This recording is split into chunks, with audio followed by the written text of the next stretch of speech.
Welcome to Penrose Learning, where we make understanding easy. You already have Vscode and an extension chosen. Now start the preview flow. First, enable the extension and open the project root. Next, run the dev server or live reload task. Use npm start or the extension's launch button. Once done, locate the extension command palette entry and pick Open Mobile Preview or Open in Browser Preview. Make sure to allow network access when prompted so your phone or emulator can reach the dev server. You now focus on configuration so the preview behaves like a real device. Change the dev server host to 0, 0, 0, 0 or your machine's LAN IP, then confirm the correct port like 3000 is open.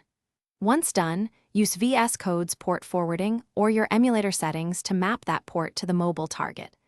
Make sure to set device dimensions, device pixel ratio, and user agent in the preview so layouts and touch events match expected mobile behavior.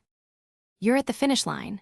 Open the preview on the phone or emulator and exercise interactions. Scroll, tap, rotate. If live reload isn't updating, restart the dev server and refresh the preview.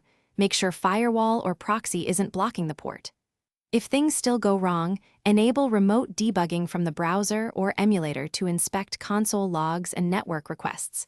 This lets you pinpoint cores, asset paths, or script errors quickly so you can iterate with confidence. Thanks for watching. If this was helpful, leave a like and consider subscribing. See you next time.